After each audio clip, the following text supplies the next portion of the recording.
Good morning, good afternoon, Nashville. This is James Grady, and I'm live here with Del Shores, the author of Sordid Lives.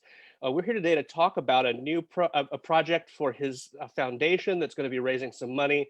We're going to have a live reading of Sordid Lives featuring some original cast on May 31st. Good morning, good afternoon, Del.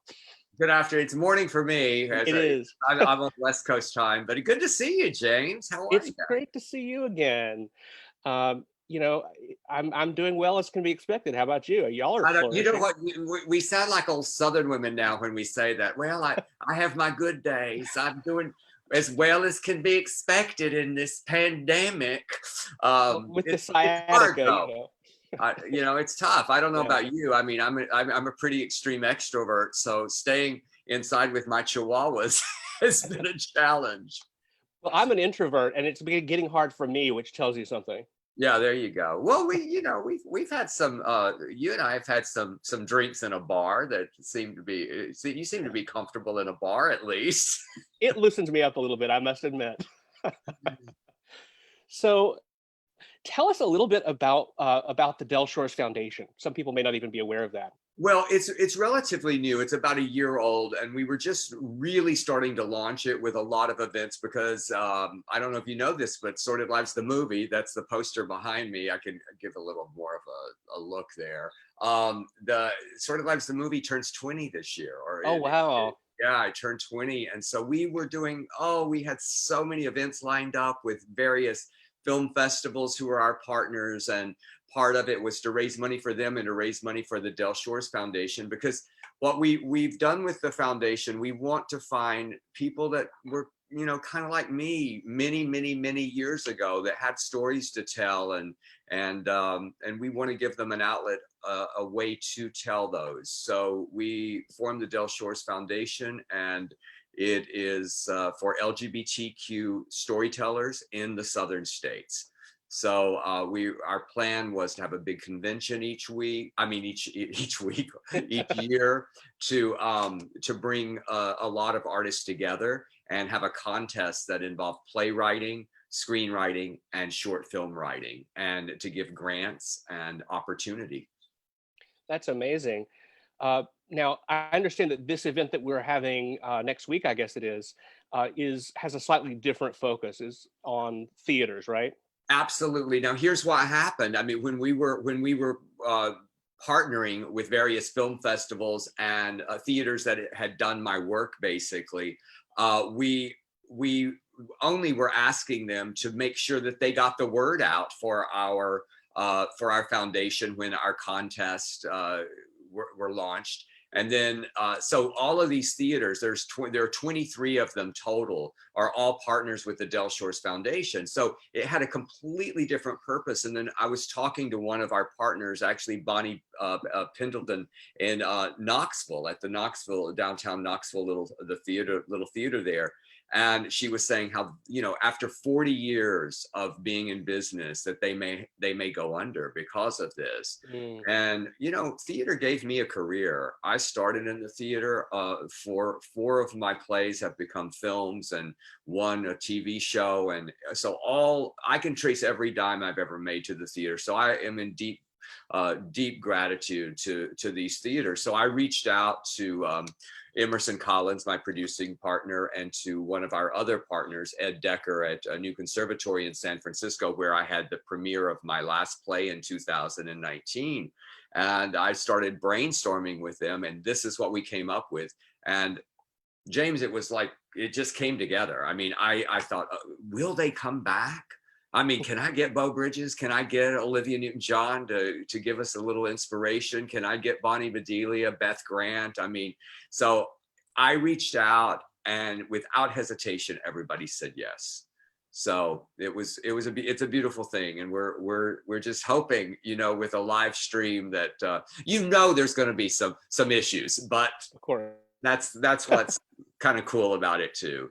So that's it. We're going to read the play. And Leslie Jordan, who has become an Instagram superstar lately, has agreed to do it and return as brother boy. So we're just excited. It's going to be a fun night, and we're going to raise a bunch of money for these theaters, and it's going to be split evenly. with these 23. And one of them, by the way, we have a Nashville partner, KB Productions, who they did my play Trailer Trash Housewife and Southern Baptist Sissies, I believe. I get mixed up. There's another theater there that also has done a lot of my work. So, Leslie Jordan's like one of those trick candles for your birthday cake that you blow it out and it just flares back up. Every few years, like she just gets to be huge again. This is crazy though.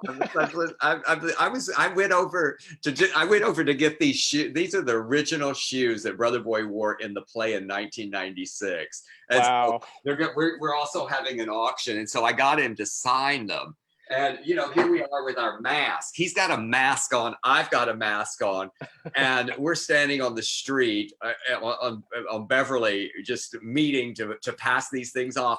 And people are just pointing and oh my God, I love you. And I said, are you overwhelmed with this? And he said, I'm not that overwhelmed. I just wish it happened earlier. He said, I can't keep up with it. I'm too old. So, but he's having a good time with it. Absolutely. Absolutely. So there are two sort of ways of raising money for this. One is that people can give donations through the website to the foundation, and the other is this auction that you're doing. That's right. And you can absolutely, right now, you can go on to delshoresfoundation.org. And we are already raising money. We've raised a few thousand already, even before the big reading telethon night. But we also, I wish I could walk back there and show you all the crap that I've got in my bedroom. I mean, it's not really crap, but I unpacked all of the costumes that I had in storage from Sordid Lives, the series, and from A Very Sordid Wedding. I even found a couple. I mean, it's very hard to find from the original movie, but I found the original rhinestone earrings that Leslie Jordan wore in the play, the series, and the original movie. Wow. So we've teamed with CharityBuzz.com, and all of the items should go up for auction on the 26th. We're aiming for the 26th. It's going to be a 2-week auction. Again, every single penny that comes in goes to split between these 23 theaters. Our foundation is taking no money at all. Every single actor did this out of the goodness of their heart. Emerson and I are not getting any money. It's all 100% to these theaters.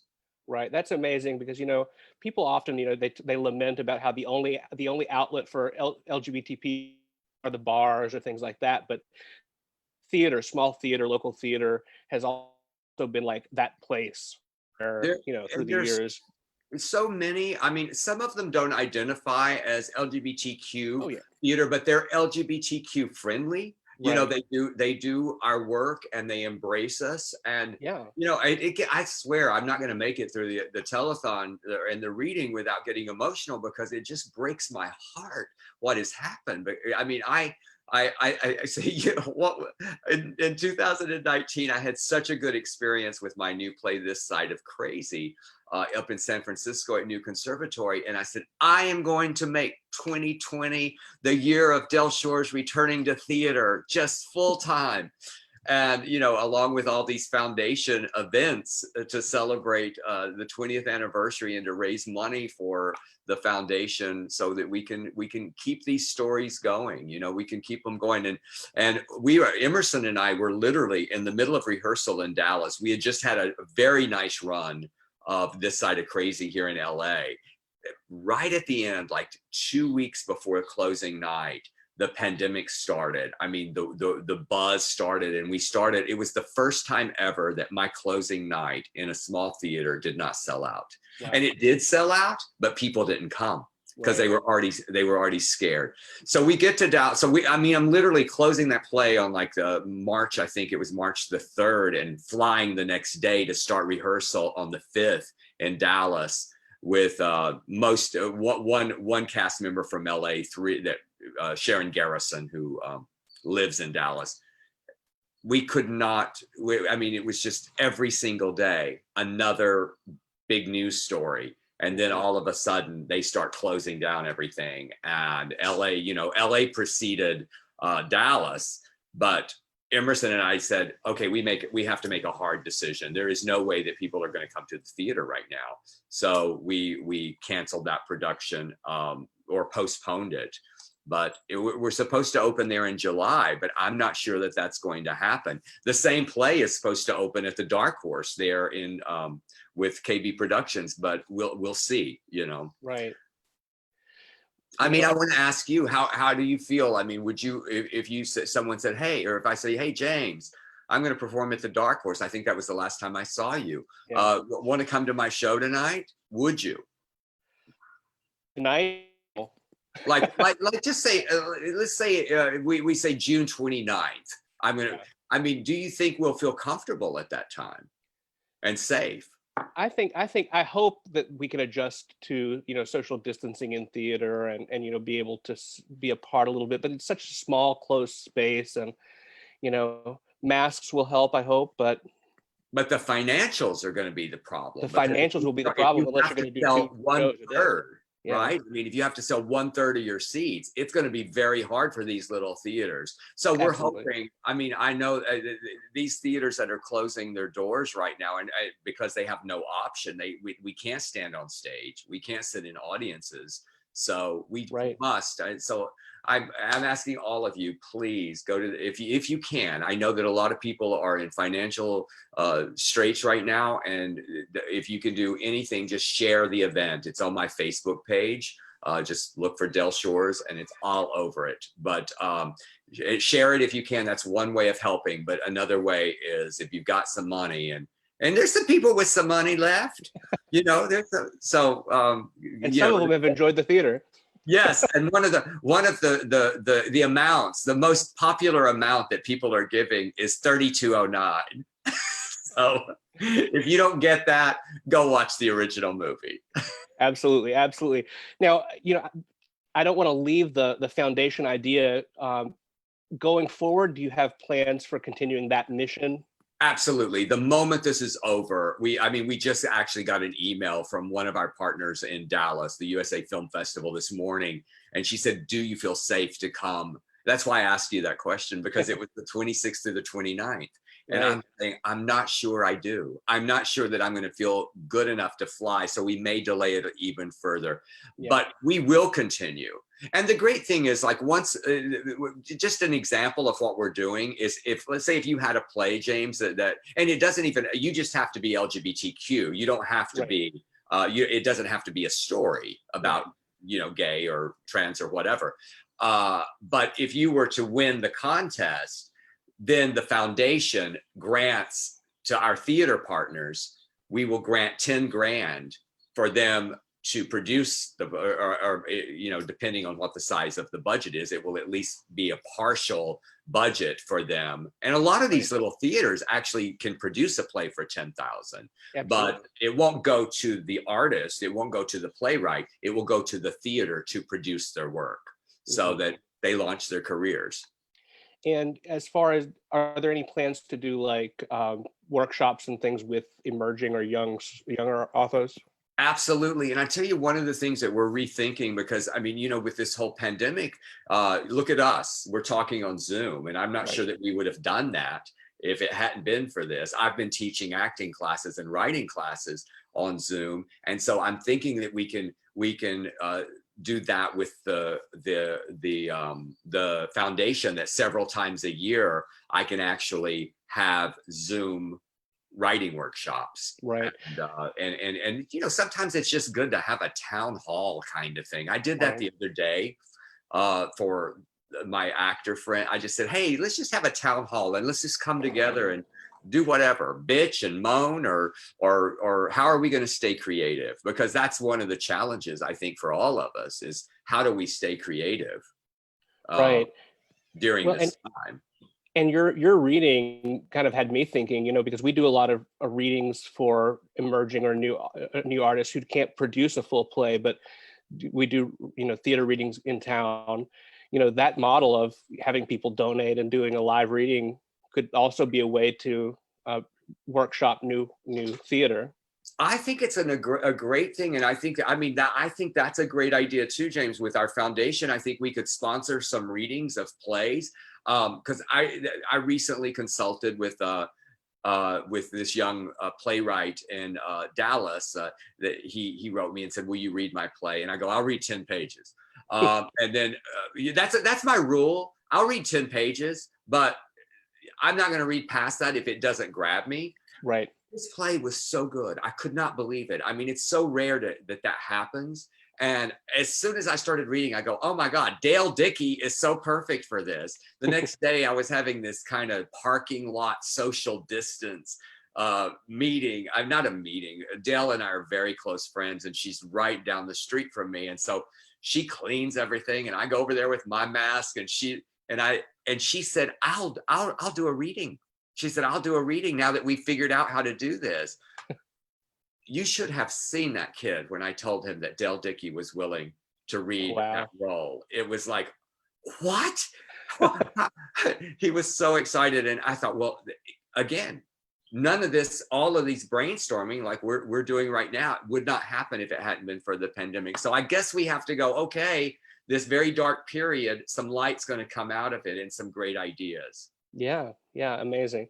Well, and I was so excited to hear about this event that's going to raise money for local theater, especially, but to get to see some of those familiar faces reading their roles again, or reading roles that they've not done before, is going to be pretty exciting. So if you haven't seen Sordid Lives, you definitely want to catch this reading. If you have seen it, you'll be excited to see some familiar faces. And I the cast really quick. Let me see if I can do it. Emerson Collins is going to play Ty. Debbie Holiday, we're going to have a black Bitsy May. So I did have to change one line. Right. And then in the Nicotine Fit, the first chapter, it's Beth Grant is returning as Sissy.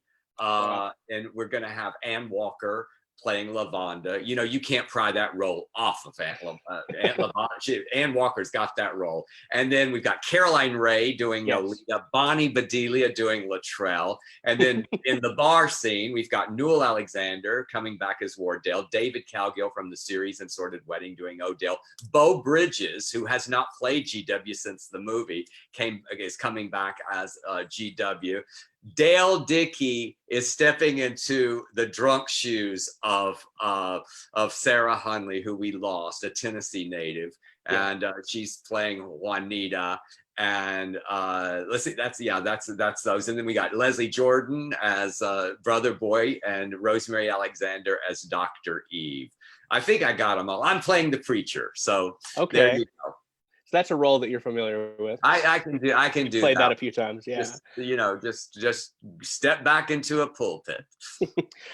All right. Well, Del, hopefully we'll see you here in Nashville soon, or rather than later. But that will mean clearing up. Yes, I want to get there I hope that the KB Productions can, when they do. I mean, we will get around to doing it all. Yeah. And we'll be back. We'll be back. Nashville's one of my favorite towns. Got to get back on Church Street, have a few drinks. Absolutely. I'm sure they'll be glad to see everybody back out there on Church Street too. Yes. All right, Del. Well, thank you so much. I appreciate your time. And thanks for having me. It's good to see you. You're looking good. Pandemic is doing. You're holding up well. I'm holding up all right. Pretty good. You too. Y'all are thriving with your shows and everything out there. Yes. All right. Thank you, James. Thank you. Good to see you.